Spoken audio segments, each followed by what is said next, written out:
Hello, my name is Dr. Jim Doty, and I'm the host of the Into the Magic Shop podcast, where we explore the mysteries of the brain and the secrets of the heart.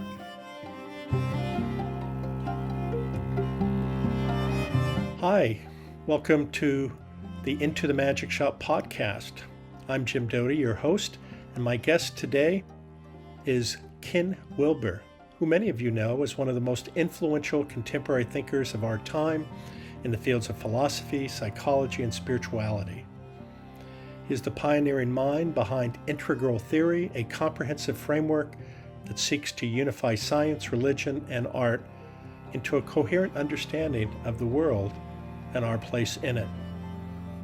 Whether you're a longtime follower of Wilber's work or just curious about integral approaches to personal and societal transformation, this podcast invites you to embark on a journey of discovery and integration.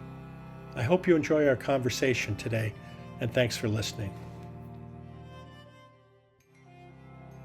So, Ken Wilber, thank you so much for being my guest today. It's really an honor to be with you, and to share with so many people about the work that you have done over the many, many years. And I think in many ways, and please correct me, in some ways, the work has been related to understanding not only perhaps the nature of consciousness, but also for us to have on a level the ability to understand why we're here and to integrate many of the, I guess, lessons that our evolution has resulted in us understanding and integrate that into our whole person to help us hopefully understand our purpose. But please feel free to correct, modify, or change. Sure. No, that's essentially correct.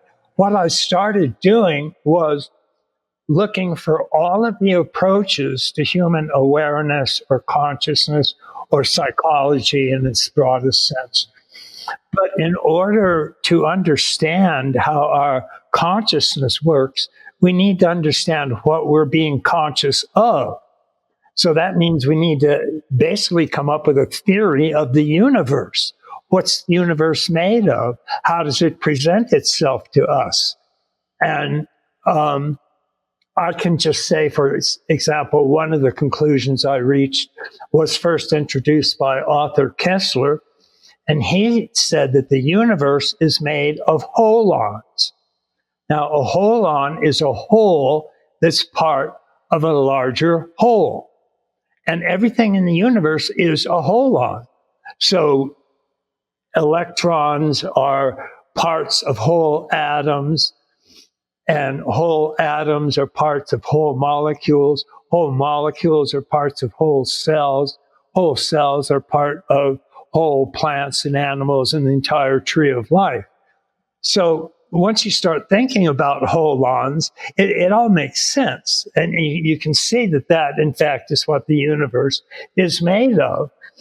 And so I have a whole series of like 21 rules that holons tend to follow. And that means that when we're aware of something, we're aware of various types of holons. And that's very important. I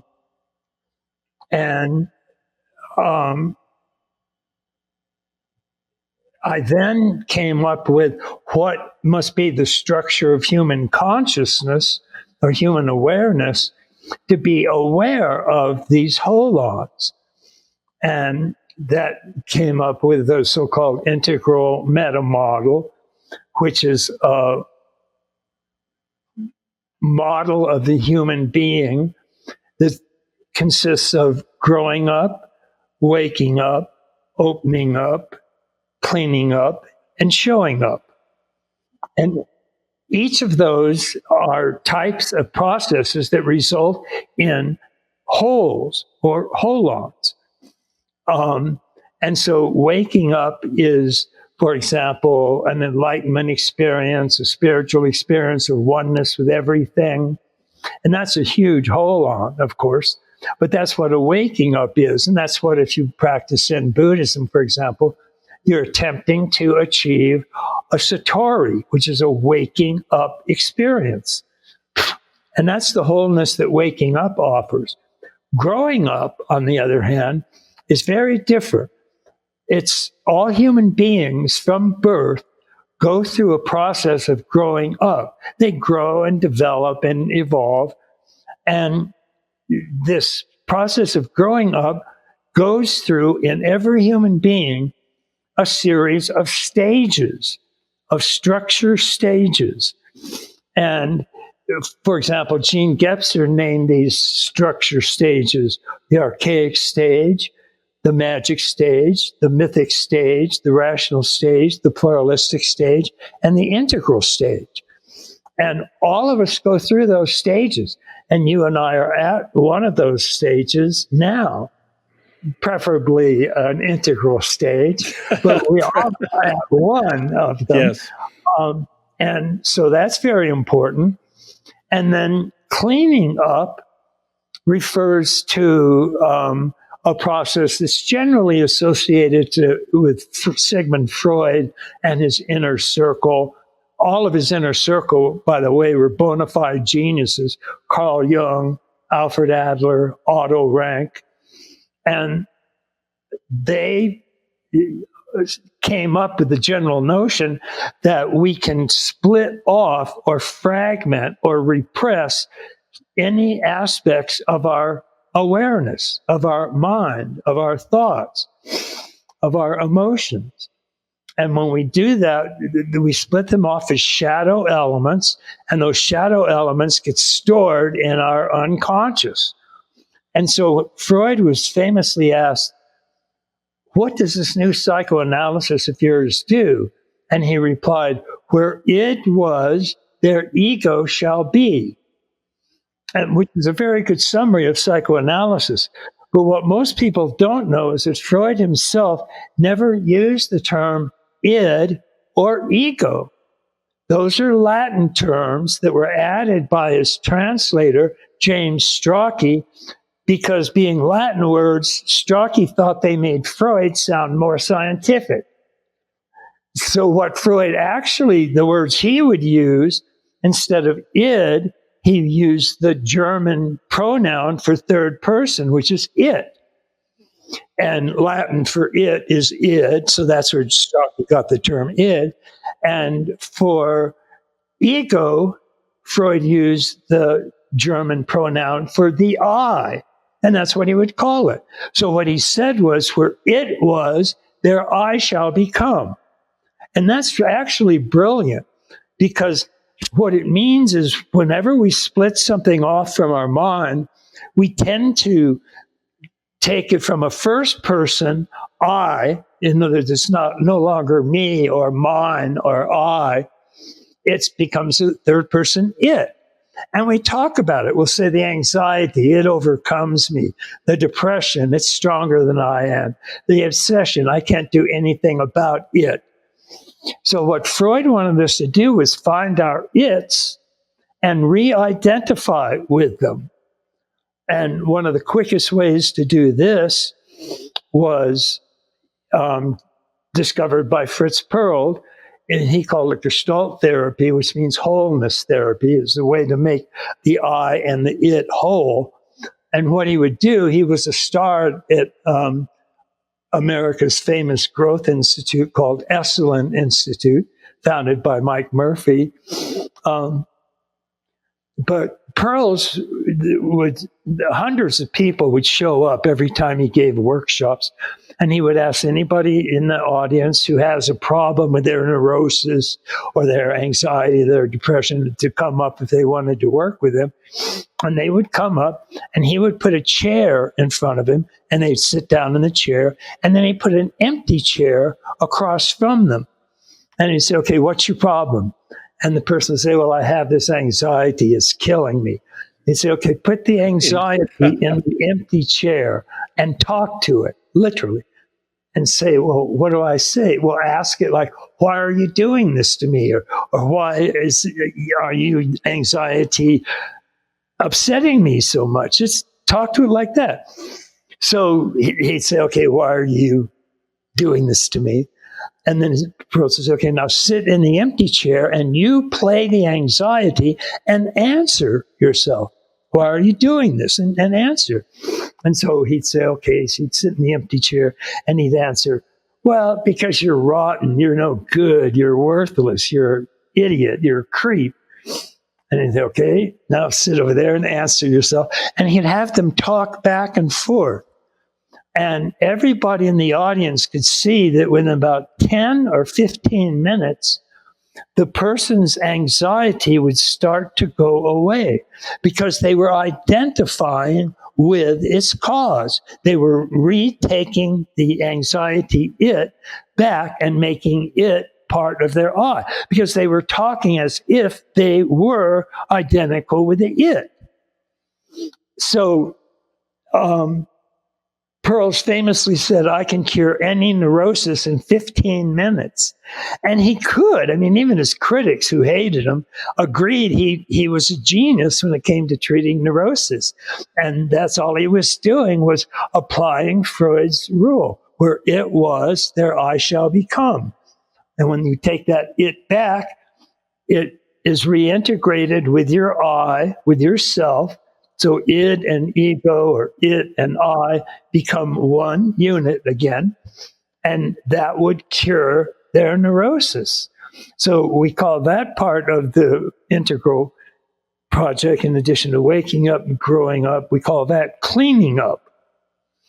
And then we have something that we call opening up, which is that human beings don't have just one sort of intelligence, generally called cognitive intelligence and measured by the all-important IQ test. We have upwards of a dozen multiple intelligences. So we have cognitive intelligence, emotional intelligence, moral intelligence, bodily intelligence, social intelligence or interpersonal intelligence, and upwards of about a dozen of those. And when you actually discover that you have these multiple intelligences and you start identifying with them, it's a really eye-opening experience. When I first discovered multiple intelligences, what I did was I took all 12 of them, put them on a pad of paper, and then each day of the week, I would identify with one multiple intelligence. And I would just spend all day trying to be aware of that intelligence. So the first one I chose was aesthetic intelligence, or beauty. And I would just look everywhere in the world for beauty. And at first I didn't see much, but as I kept trying it, I just started to see beauty everywhere. And I was just astonished. It knocked me away. And then I went to moral intelligence, and then emotional intelligence, and then spatial intelligence, and so on. And we call that opening up, because we're opening up to all of our intelligences, which is a very important factor. And then the final one is called showing up. And showing up is, most people don't really understand this, although they sort of know it because they learned it in grammar school. But we have several different perspectives that we can look at the world. So we can look at the world through what's called a first-person perspective, which is the perspective of the person speaking. So that's me right now. I'm talking with I and me and mine and so on. And that's a first-person perspective. And then second-person perspective is the perspective of the person being spoken to. So that's a you right now. So I is first-person perspective. You, thou, thine, that's second person. And third person is the person or thing being spoken about. And and that's like an it, or a he, or she, or they, or them, or it, or its. And each of both the I and the it have singular and a plural form. And that gives us 4 overall perspectives. And some people call the fourth a fourth person perspective. And that's just the person or thing being spoken about in plural form.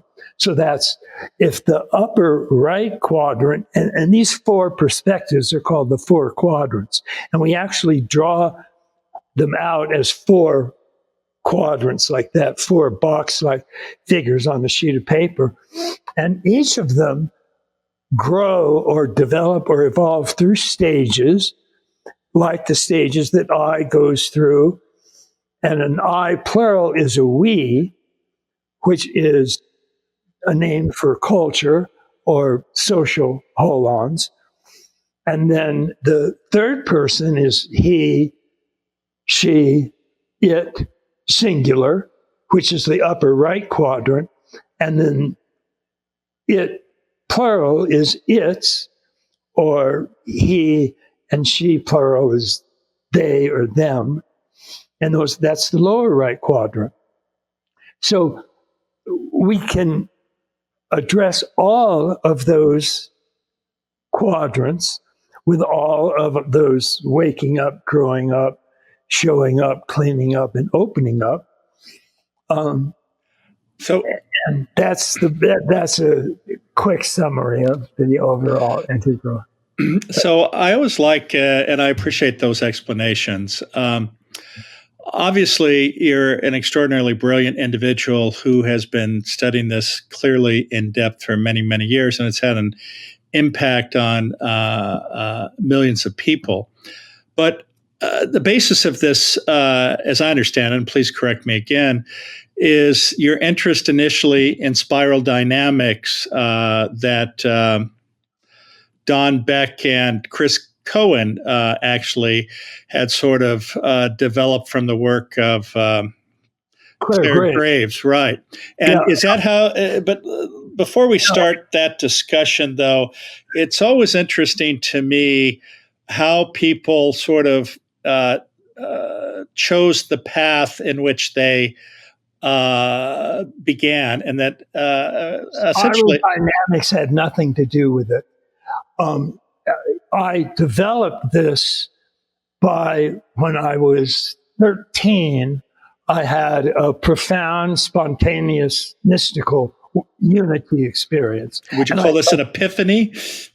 Yeah, you can call it an epiphany. Zen calls it a satori.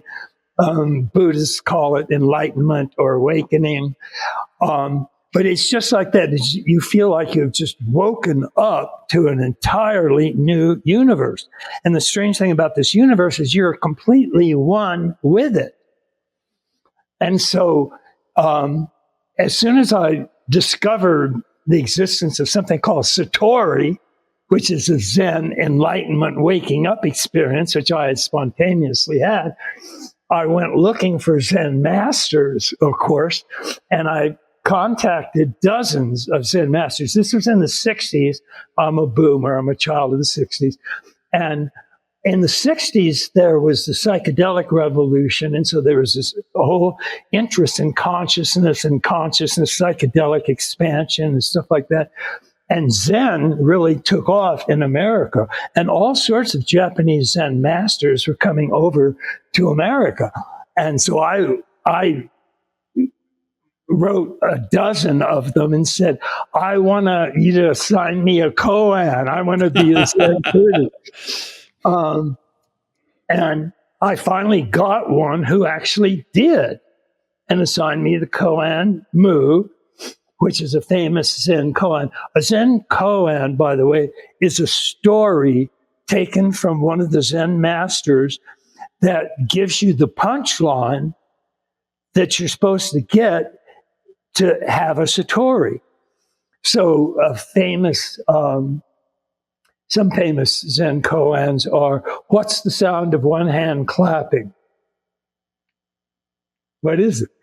But there is a simple, straightforward answer to that. And it's just this. You just hold your one hand out and pointed at the master.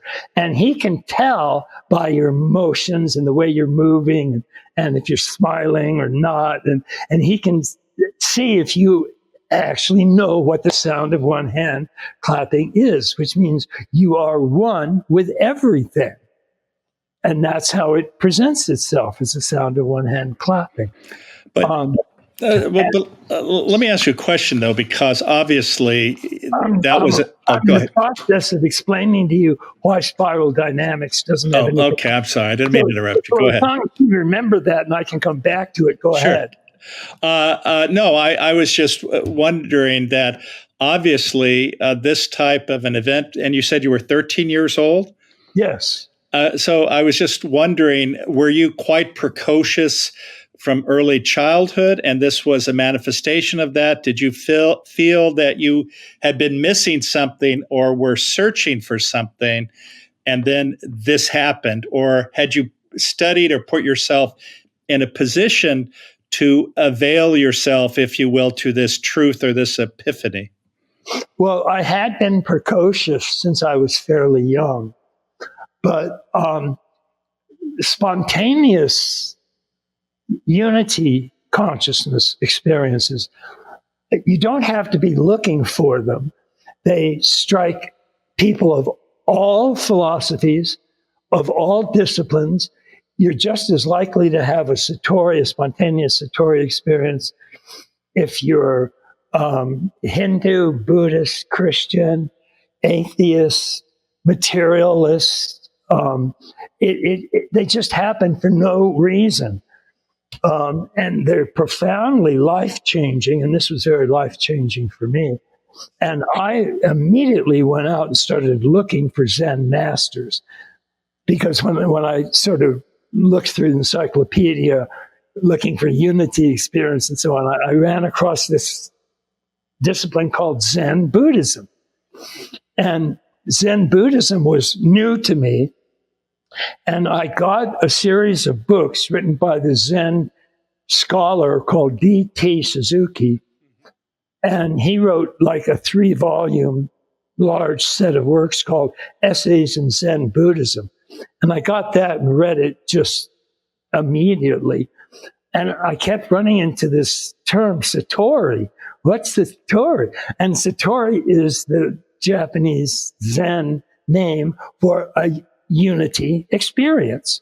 And I found out that Zen was a form of Buddhism, and the whole goal of Buddhism and the whole core of most of the deep forms of religion around the world is to have a unity experience. Even Christianity, the New Testament, talks about metamorphosis all the time. And metamorphosis is a profound, life-changing unity experience. So St. Paul says, let this consciousness be in you, which was in Christ Jesus, that we all may be one. That's a Satori. That's a unity experience. And so I noticed that Zen had something called the 10 Zen ox herding pictures. And they're just a series of 10 pictures that are just drawings of a cow and a man chasing the cow and then catching the cow and then riding the cow and then disappearing and then coming back and then enters the marketplace with open hands. So what it's really about are the stages that you go through as you search for your own ox brain, your own enlightened mind. And that's what the farmer is chasing while he's chasing this ox. And so those gave me 10 stages of development. And from there, as I started looking into stage development, I discovered developmental psychology, of which spiral dynamics is one form.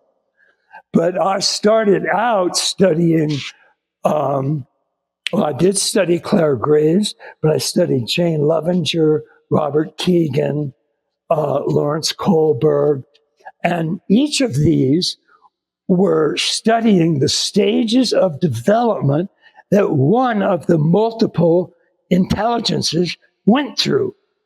And they all went through the same levels of development. They all went through the equivalent of Gipser's archaic, magic, mythic, rational, pluralistic, and integral. But they were different lines going through those levels. So cognitive intelligence went through those levels, moral intelligence went through those levels, aesthetic intelligence went through those levels, but they all went through them at different rates, at different speeds.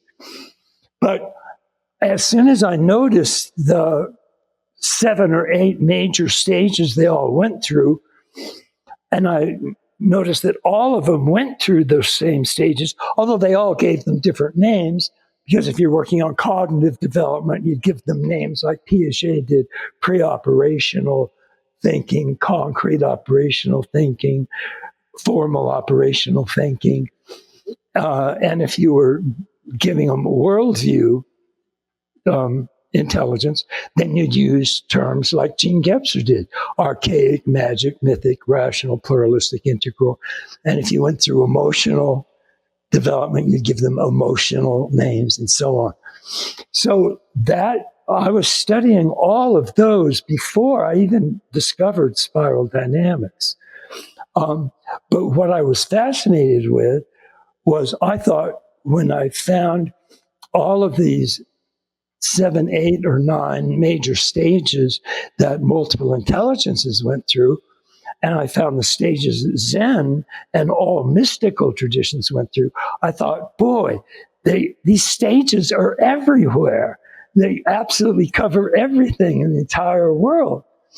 But actually, stages of waking up, like Zen goes through, the 10 Zen ox herding pictures, for example, and stages of growing up, like archaic, magic, mythic, rational, pluralistic, and integral, those are dealing with entirely different stages of growth and development.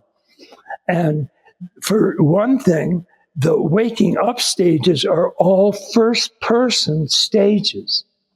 So if you're sitting in the woods meditating, and all of a sudden you have a full-blown cosmic consciousness experience, and you're one with everything in the entire universe in love and bliss, you know it. You're fully aware of it. It's a first-person conscious awareness experience. And you're completely aware that you're one with everything. But right now, if you and I try to figure out what stage of growing up are we at archaic, magic, mythic, rational, pluralistic? We can't look within, because these are all third-person stages. And we can't ourselves see these stages when we look within. They're just not available unless you study and learn a developmental model like archaic, magic, mythic, rational, pluralistic, or integral. Then you can sort of, if you introspect a long time and look at how you think and what you're thinking, you can sort of guesstimate what stage you're at.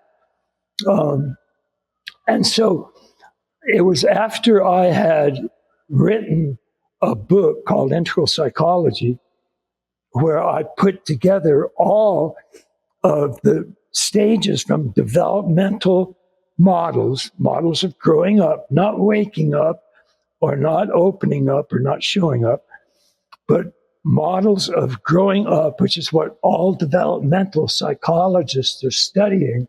And I studied over 100 developmental models.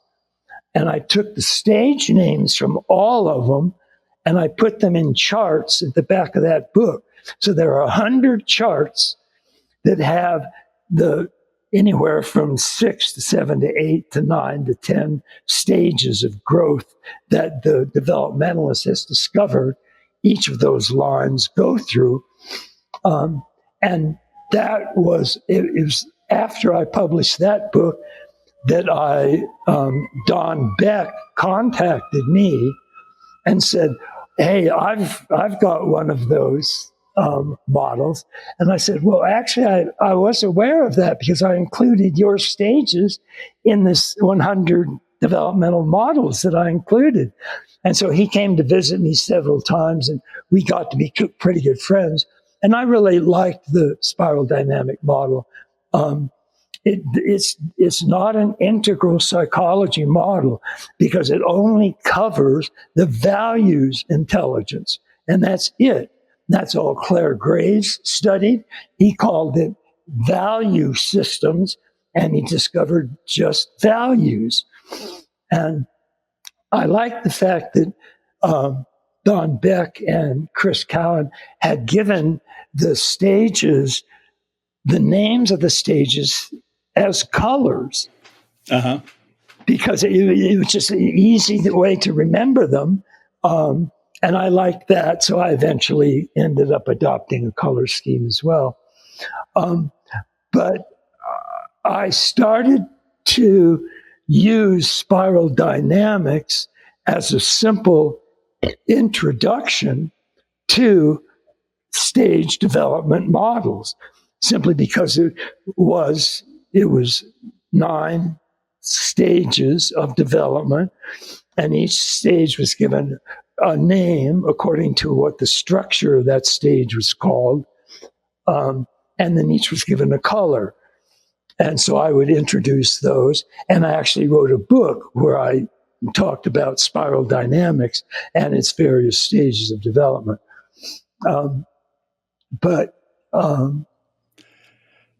Yeah, I think we were talking about, you'd mentioned, obviously, your integral theory is much more complex, and it sounds as though you took some aspects of spiral dynamics and utilized to help that clarify some of the issues. And maybe on a simplistic level, and I think you alluded to it, is how does the shadow self fit into the integration, if you will, of our wholeness? And I think you used an interesting term. There's a tendency of people to push away the shadow self because they don't want to identify with it. Yet you have to integrate it into yourself and accept it and not resist it. Could you comment on your thoughts on that and how that relates perhaps to this, if you want to call it radical wholeness? Sure. Again, much of this material goes back and finds its origin in the work of Sigmund Freud and his entire inner circle. Each of them, Carl Jung, Alfred Adler, Otto Rank, came up with their own separate form of psychoanalysis. They all split off from Freud eventually. And Freud had named Carl Jung, it had actually told him face to face, "You are my crown prince and successor." So Jung was really ready to step in. And then they had a conversation one day where Freud looked at Jung and said, "Promise me when you take over, you won't give up the libido or id theory." And Jung wrote in his memoirs, what Freud didn't realize, and then he said, "Why?" And Freud said, "Because it'll open us to the black tide of the black mud of occultism." And Jung wrote, what Freud didn't realize is that what he called occultism was everything I was interested in my life. And after that conversation, they literally never spoke to each other again. Not one word for the rest of their lives. It was over. But they all were still using some of the basic discoveries of Freud. Only Freud's preeminent shadow, well, he went through 3 versions of what human beings, the main instincts are that human beings have. And his second version is his most famous. That was sex and aggression. But the version he ended up with, his third one, was Eros and Thanatos. Eros means life, and Thanatos means death. So Freud felt that Eros and Thanatos were the 2 components that we tended to push away from ourselves and make into shadow elements. And that was why, when he was asked, what does this new psychoanalysis of yours do? He said, where it is, there I shall become. Because when we split off either some of Eros, and we can split off Eros or life force or sex, we also can, obviously, we split off death all the time. We're avoiding death, denying death, and so on. And we can split off segments of death impulse or segments of a life impulse. And when we do, we convert them into an it, a third person. So we push them out of our first person self and make them a shadow self. And then we push that shadow into our unconscious. And that is still all of Freud's inner circle agreed with that basic theory, that we can split off factions of our own self and force them out of our conscious self and into the unconscious shadow mind. And then they're called shadow elements. So the way we take it back is essentially the way Fritz Perls figured out, which is, and most Gestalt therapists still use this technique. You set a person down in a chair, you put an empty chair in front of them, you ask them, what's your problem? They tell you your problem. You say, put that problem in the empty chair and talk to it. Ask it a question. Why are you doing this to me? What are you there for? How can I get you back? Or say whatever you want. And so they'll go back and forth talking. And when they sit in the empty chair and identify with whatever it is that's bothering them, it could be anxiety, it could be depression, it could be obsession. They'll identify with it and they'll talk as if they're that depression or they're that anxiety or they're that obsession. And then they'll go back and identify it with their self and talk as an I, and then ask the it another question, and then they'll identify with the it and answer as that it. So as they keep doing that back and forth and back and forth, usually within 10 or 15 minutes, they'll start to re-identify with that split off shadow portion, because they're identifying with it when they talk as it, when they answer their own questions. And so that's a premier way that people re-identify with their shadow self.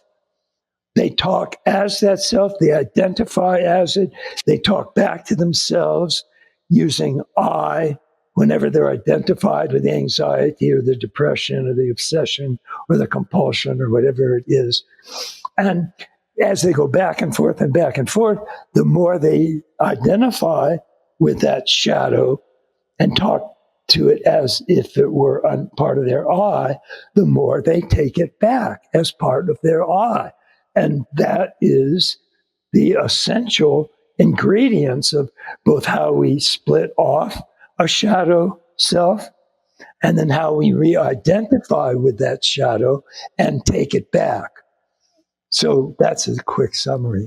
So let me ask you a question, because it seems as though, of course, and we were talking about developmental theory in some ways, the shadow seems to me oftentimes to be a product of our development, and then actually, for many people, results in many of the decisions or relationships that they choose in life, yet they don't have the insight or self-awareness of the reality that there's something else guiding them. And then perhaps at one point they'll wake up and say, wow, I realize now that I've married the same woman 3 times and have now divorced her 3 times. And, what is happening to me? Right. But the other side of this, I think, is interesting, because, and it seems as though, and I don't know if this is your experience, every philosopher and every neuroscientist has their own theory of consciousness, which I, to be bluntly honest with you, barely understand any of them. Yeah. And maybe that's the purpose. You have to be really smart to create one of these. But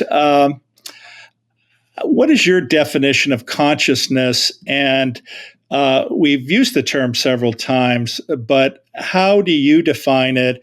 And how do you, from that definition, then integrate it? And does that actually have any relationship to the shadow self, or is that an independent type of baggage that by the nature of our reality exists, but it really has no part of consciousness? Yeah. Consciousness is that our capacity for awareness, for direct experience, for experiential sensations, for seeing, hearing, touching, tasting, smelling. Yeah.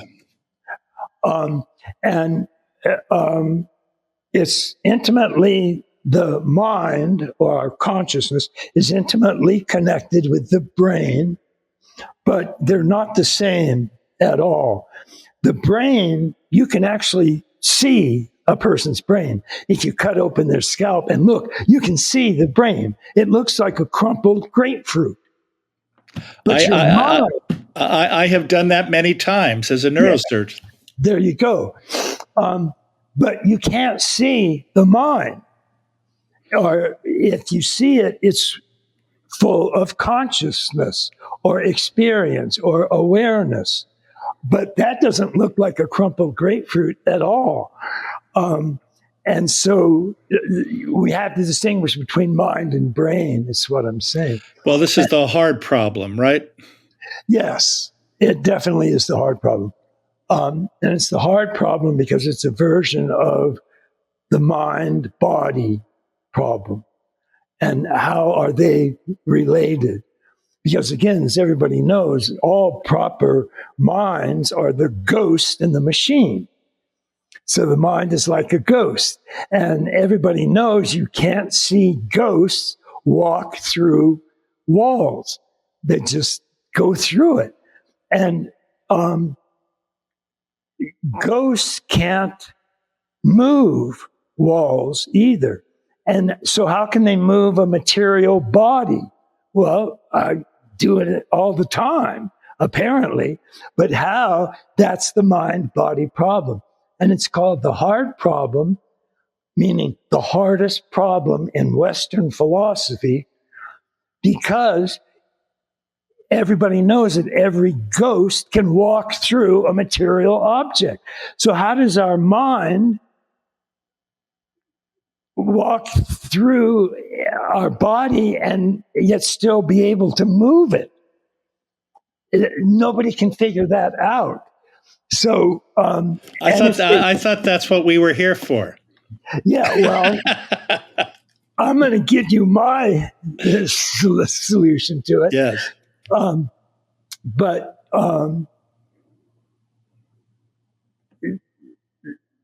the mind itself is something that we see through introspection. So we can be aware of what we're thinking and we can sort of see our thoughts. But we can't be directly aware of our brain. So again, mind and brain, or mind and body, are very different. And so how does our mind move our body? And that's the question for it. So in my view, mind and body are intimately interacted and interwoven. And it's such that they're connected in such a way that the body can move in certain ways that are affected by the mind. So the mind can move the brain. And that's just a direct, immediate connection that they each have with each other. And it,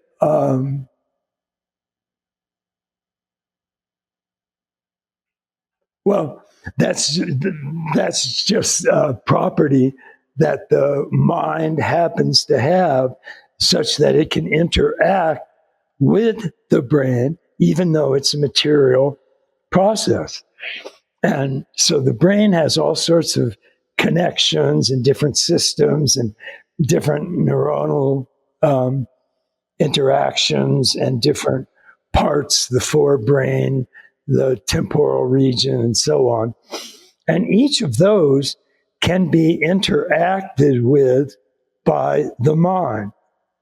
And so our mind can hear things coming from our temporal region, and it can see things coming from our retinal region, and so on.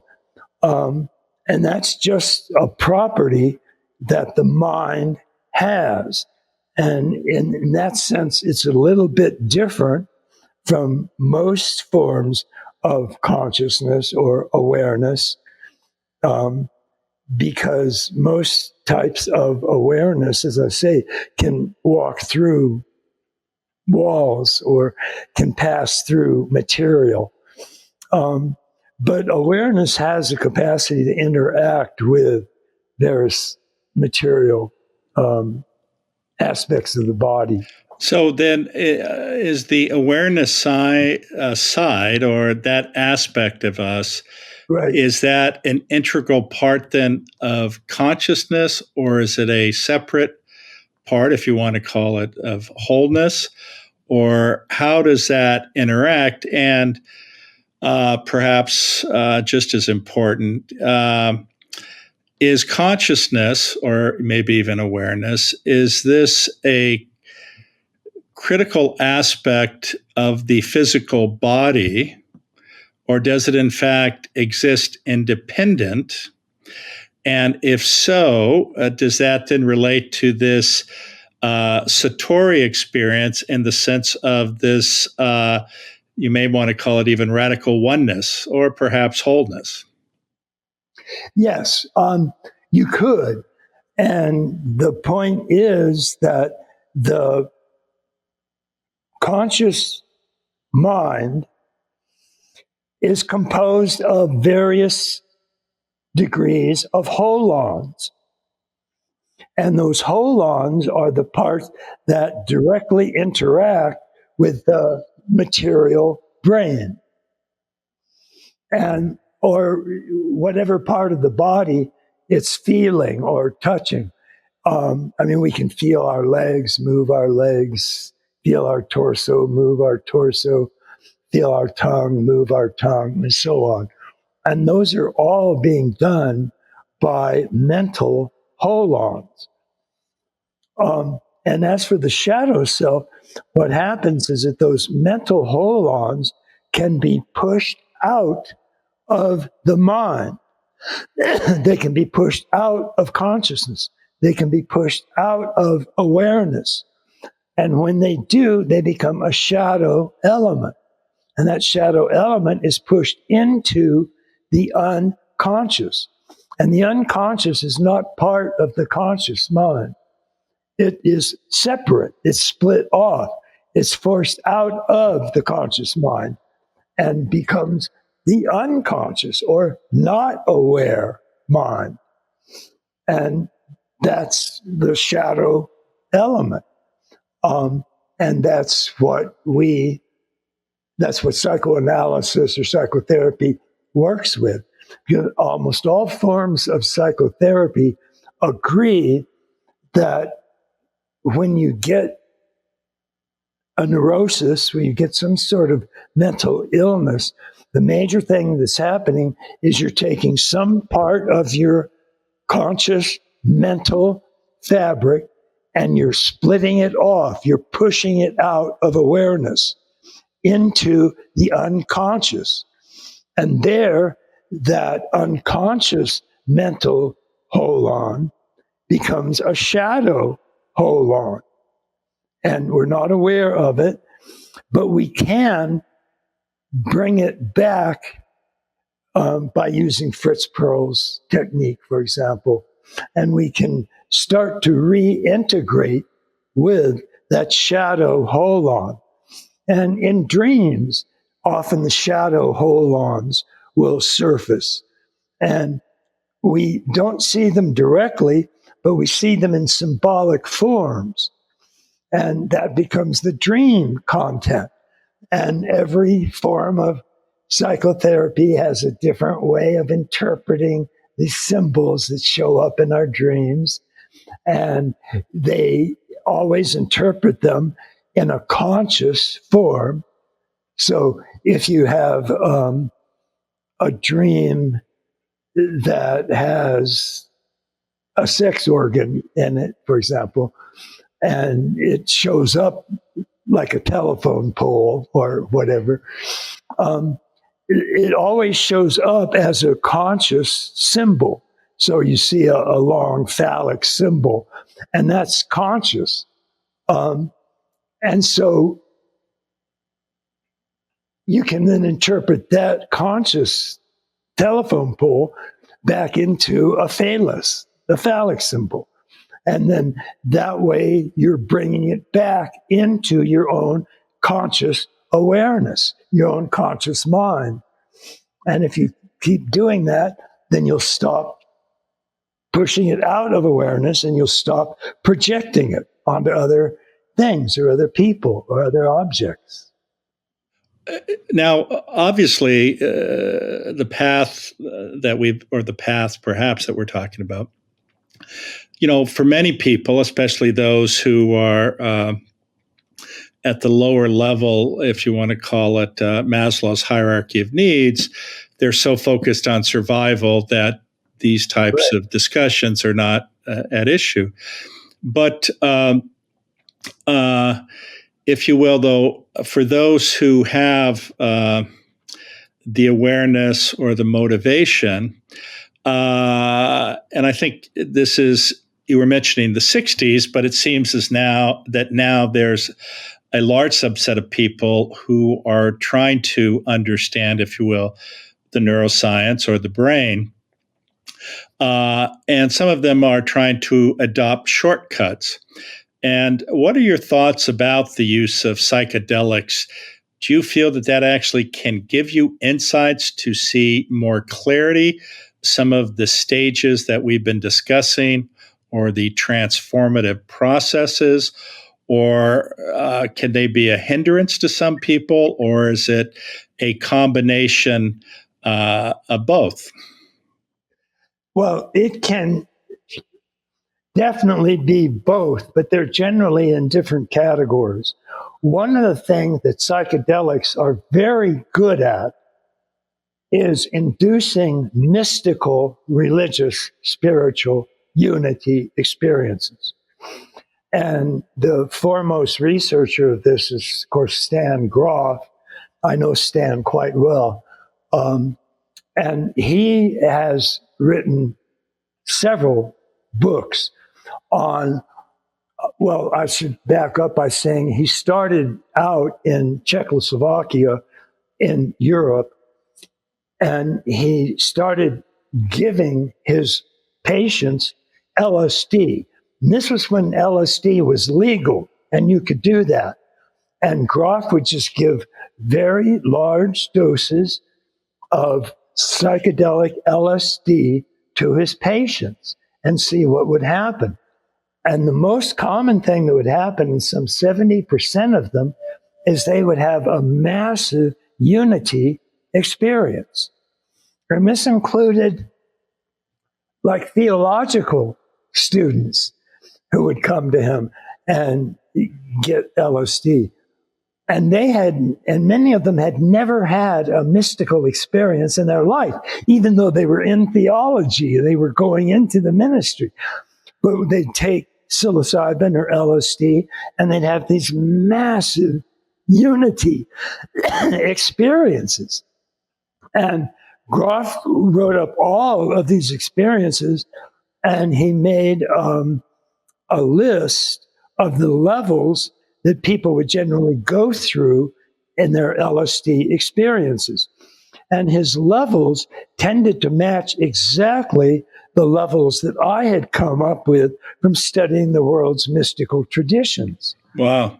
And so we used to always kid each other because every edition of Journal of Transpersonal Psychology, somebody would always come out with an article on the unity of Wilber and Groff's maps. And they would have both pictures of both of our maps going through essentially the same major stages. And so we always would kid each other about that.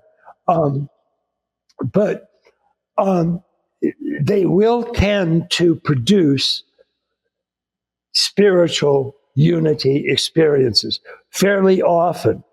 And that's kind of what they're known for. But they also, for people that don't have full-blown unity experiences, they can give you a fairly direct experience of each of the major stages of growing up that my model outlined and that Groff's outlined, because he was taking careful notice of what everybody experienced at every level of the LSD experience. And it would, as I said, match my own spectrum model. And so you can get specific experiences of stages, specific stages of growing up from almost the lowest to the highest to unity consciousness. And that's what. Now, I've been a long time meditator, and I have tried some psychedelics, and my sense has been that one, your emotional state or emotional stability has a great deal to do with the experience taking psychedelics. Yes. But also that with simple meditation, you can achieve many of the states or the experiences you would with psychedelics, which leads me to believe that with training, and I think we see this in a variety of monks, you have immense control over your mind, and you can create great self-awareness of actually many of the stages that you've described. One of the things that, of course, interests a lot of people is this concept of near-death experience. Do you have any of your own insights into that, how that relates to what we've been talking about? Yes. Near-death experiences are also a fairly common set of similar experiences. And they do traverse many of the same stages that are available to an average person growing up and going through the various stages of development on their own. They also follow similar stages that LSD people will. And then they have sort of their own sort of idiosyncratic steps as well. One of the most common ones is in a near-death experience, you're introduced to a tunnel of light. And at the end of the tunnel is a sort of a blazing white light. And various relatives or people that you know will show up around that light. And you can actually talk with them and say, hi, how you doing, and so on. And that doesn't often happen spontaneously, or it doesn't even happen that often with LSD or psilocybin, but it happens quite often with near-death experiences.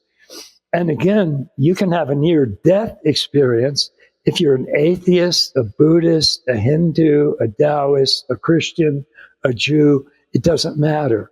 It strikes everybody with equal opportunity. Well, I was just going to say, though, that I think, though, if you look at it, in most cases, the figure, if you will, that is felt or seen as in front of you, that massive light, if you will, generally relates to your ethnicity, your culture, your religion, and what you've grown up with, which then I guess begs the question, is that a cultural embedded then physiologic property that occurs, whereas, if you will, the brain is dying? The reality that the deepest memories that have been embedded are ones of friends and relatives who are close to you, but also the culture or religion in which you've grown up. My understanding of many near-death experiences is that they are not dependent upon culture or religion or race or anything like that. They are radically independent. Although you can have, in some cases, a culture experience of near death or a racial experience of near death or something like that. I mean, that can happen. And when it does happen, it happens much more often than an LSD experience or a spontaneous experience. But in many cases, they're relatively clean. Yeah, I mean, I think a lot of them just have the white light, but a number of them will see Jesus or some other figure that Yeah, whether they're Christian or not. That is true sometimes. That is Yeah. true.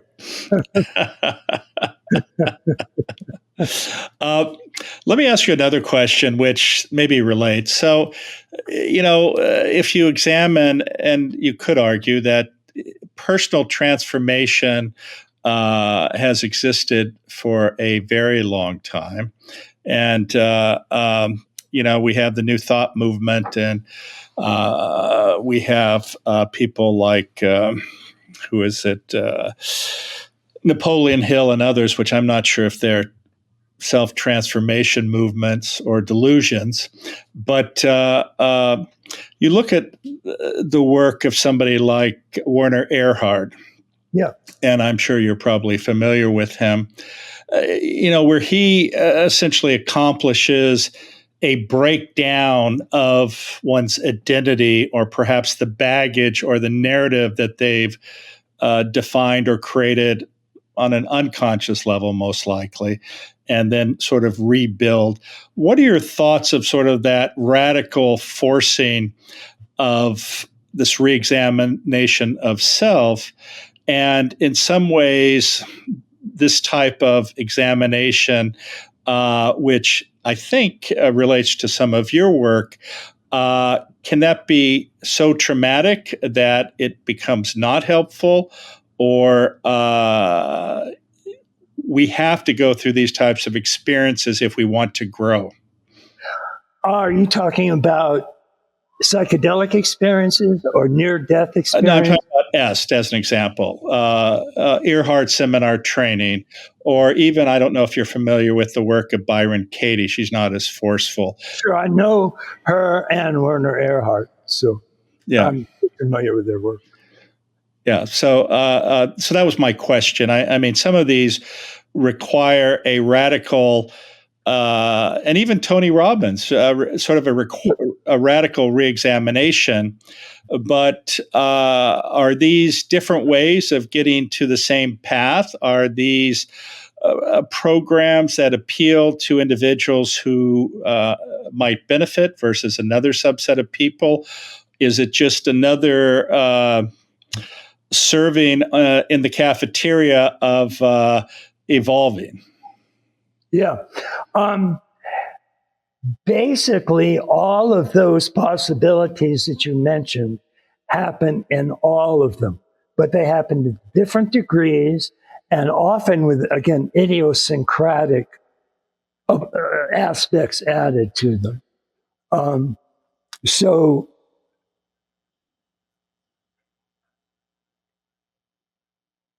in terms of Tony Robbins, Byron Katie, and Werner Erhard,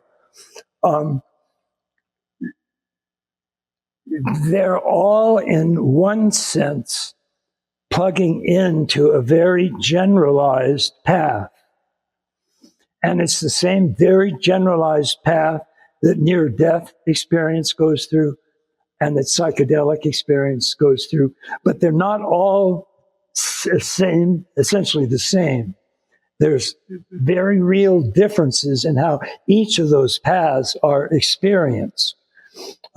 Even Byron Katie's work and Tony Robbins' work, for example, they can both lead ultimately to certain types of unity experiences, but there are essentially some types of differences in those unity experiences.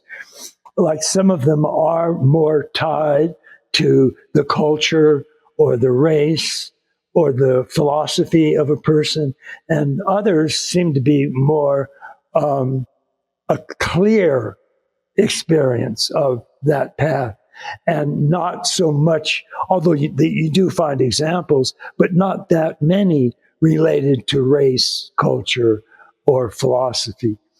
And I found that true across the whole, what Stan Grof calls the spectrum of altered states of consciousness. In other words, there are a fair number of broadly similar altered states of consciousness, but many of those differ in at least modest ways from each other. And so, although you can have a type of unity experience, one will be just as an experience of pure unity with the entire universe as you are aware of it, and others will be you're one with your North Carolina experience, and others will be you're one with Scandinavian culture, and so on. But there's a real unity recognizable in all of them. When you go through, if you want one of these types of experiences where you're completely engaged, you're present, you're focused, would you define that as a flow state? Well, the names for all of these altered states tend to be confused and mixed up. Flow state is a common term that applies to states of flowing consciousness, hence the term flow state. And that flow state will often flow into a unity type experience, and that's another type of flow state. And then in other cases, they'll actually sort of split into separate, independent type of flow experiences. So it varies, is all I can say. Although many of them have certain broad similarities in common. And that's why they're all called flow states or altered states or something like that. You know, if you look at the history of our species, and there seems to be cycles. And as an example, there may be divisiveness, which ultimately leads to war. Following the war, there's a coming together where everyone sort of says, "Kumbaya, we're one." Right. And it seems that in the present world narrative, we're in a situation of divisiveness. And do you think it's possible to overcome that, or do you have any insights that might help our listeners, or maybe even me, have a sense of it's okay, this is the way it has been, and we will survive? Or maybe the reality is you have to simply be present, and whether you survive or not is irrelevant. If you look at some of the work of our philosophers and neuroscientists, or even really probably primarily physicists, they will say there is no life, there's no death, it's a cycle, and you go from one multiverse to another, and you're always alive, you never die. Do you have any thoughts on that very simple question? Well, that's basically hooked up with the whole notion of reincarnation. Um, and of course, reincarnation maintains that you just keep going, carrying your previous karma with you. And I've gone back and forth on reincarnation myself several times since I started studying Zen Buddhism and world's religions and mystical traditions and so on. And at first, I didn't believe in it because it just sounded like something somebody would make up to feel better. Well, that's, it's funny you say that, because that's been my argument, at least for the justification as an example of the caste system. The reason you have a horrible life here is you did something bad and you deserved it. Right. I think from a physics perspective, I've never heard anyone make it analogous to karma, at least as my understanding is, because you're not carrying, there may be something there, but it's not necessarily the baggage of you being a bad person or a good person. But frankly, I have no clue. Well, yeah. And by reincarnation, I meant it in a very broad sense.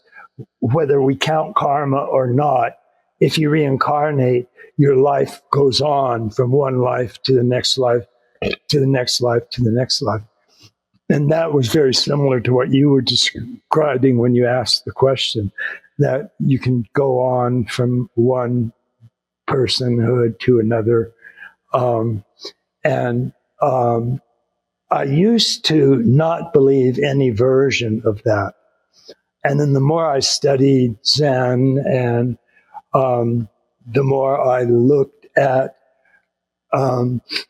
sort of stories told by reincarnated people and so on,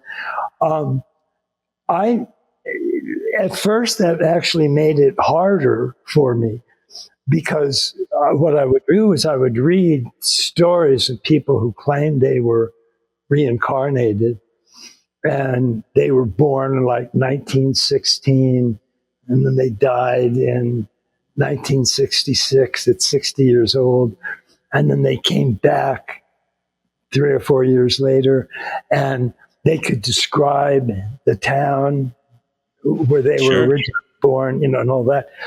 And then I thought, well, that sounds impressive, but how long does it take to reincarnate? Because what you're doing is you're reincarnating, and then you're hanging around a while, and then you're reincarnating again. So how long do those again period take? Because you're supposed to be coming back fairly soon. And that doesn't make any sense to me, how you're, Right. Well, but I mean, I don't know if you follow the Dalai Lama. I was the chairman of the Dalai Lama for some time, foundation for some time, and he and I have been friends. But he's 89 years old, right. And he's made statements. Well, I may choose to not reincarnate, which is sort of interesting. That once you die, you now have a choice. Right. And then, of course, the question comes in, well, sort of the reincarnation and the finding of the next Dalai Lama is relative to the country of Tibet. It's not New York City. So, right. How does all of that sort of fit in here? And right. I still have no clue. But of course, for the next one to be chosen, which is typically associated with senior regents guided by astrological signs and objects that had been owned by His Holiness, and they find, a small village, typically in Tibet, with a 3 or 4 or 5-year-old child who Right. they somehow identify, and then Right. and that seems interesting at best. But if you can sit there and say, "Well, I'm not sure if I'm going to reincarnate," does that mean you had to reincarnate right when you died and pick that child, and then you're developed over 3 or 4 years till you communicate?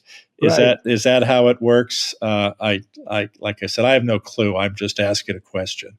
Yeah, and like I say, that's why for almost any good reason I can come up for reincarnation existing, I can come up with at least one reason that it doesn't work.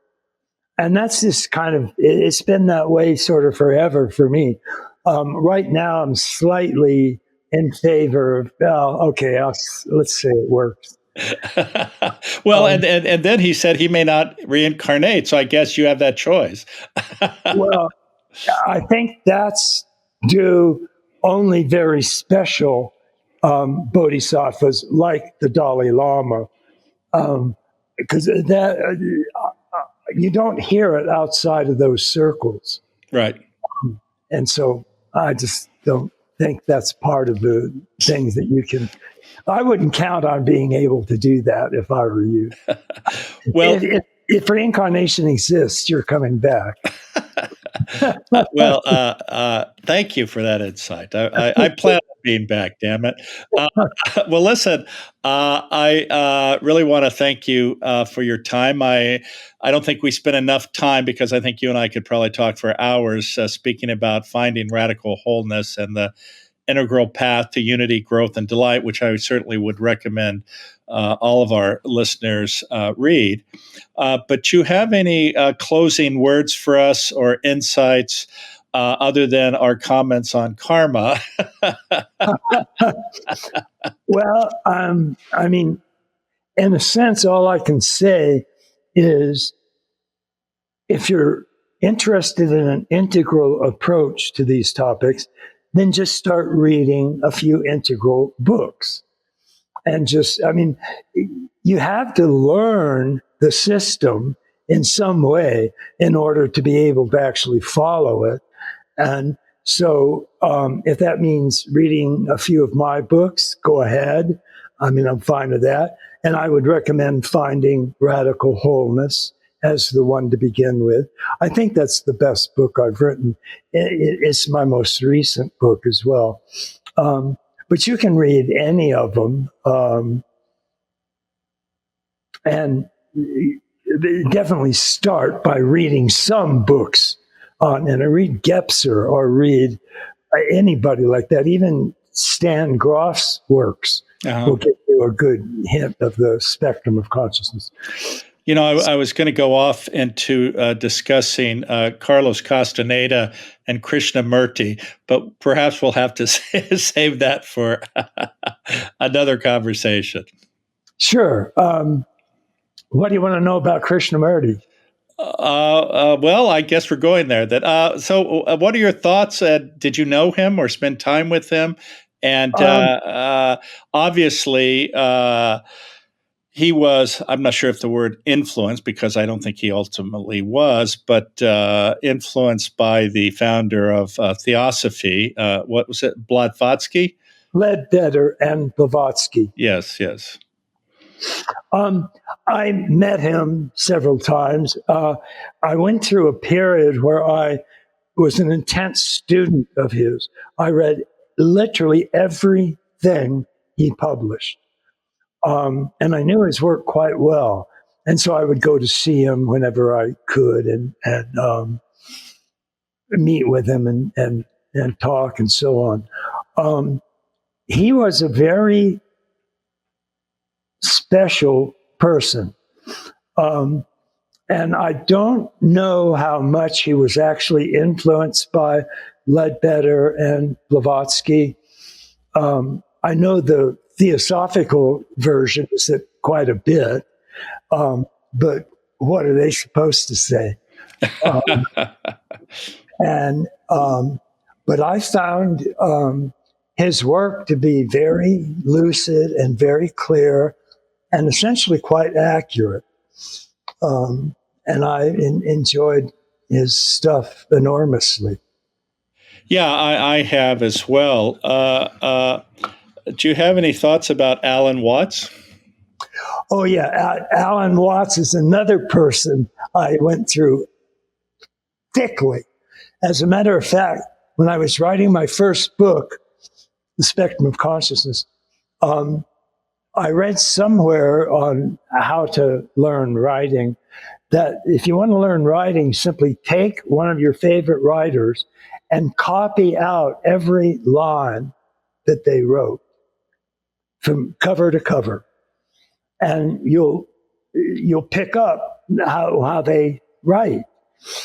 And that hit me as a great idea. And I ended up, no shit, copying word for word every one of Alan Watts's books. Oh my gosh. At least 13 of them.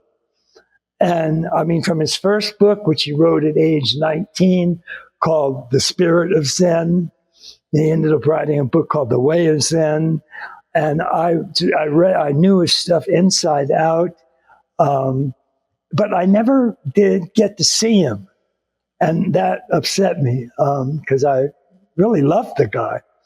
And I did teach myself how to write from copying his books. Wow.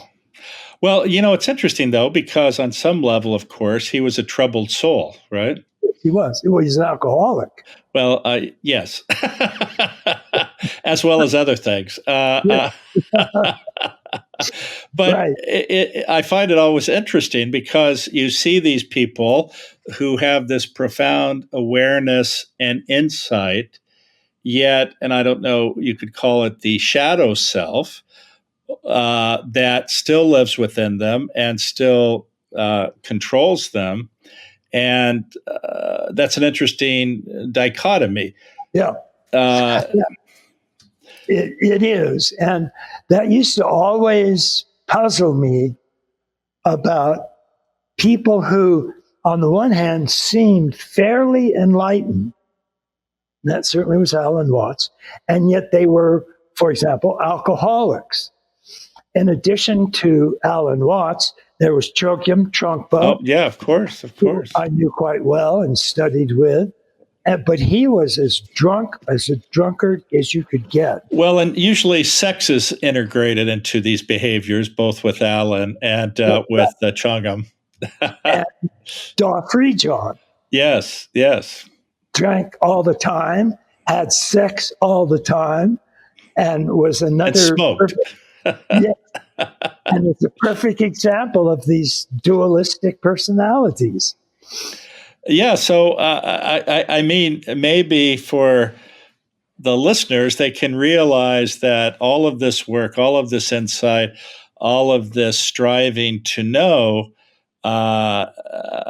does not necessarily free you from the reality of our existence, which is often based in suffering. That's right. And our own primordial drives and, for lack of a better term, instincts. I mean, we all do have problematic drives, and they can be Thanatos or, any number of problems. And the fact that we're studying all this stuff doesn't mean we're going to get rid of it all. Well, and I think maybe that is what we close on, is an acceptance of our imperfection and flaws, which I always like to say that even in the face of them, and this is this idea of kintsugi, of course, where this golden glue is used to mend our brokenness, but it doesn't hide the fact that we go through these experiences and we do become broken, and we're all frail, fragile human beings who, frankly, I think for most of us are just trying to do the best we can to get some clarity. Right. And that doesn't stop us from also pointing out that keep working on yourself, because you can get somewhat better and somewhat better and somewhat better. I mean, all three of those guys we mentioned got quite a bit better, but they were still had sickness, but they were getting pretty good. But they were still getting pretty good before they died. Right. Well, maybe that's the best we can hope for, is that we get pretty good before we die. Well, thank you, Ken. I appreciate your time, and it was a pleasure. And I hope we have the opportunity to meet in person and also have some further discussions. It's really a joy and a pleasure. Yes, been a pleasure. Thank you.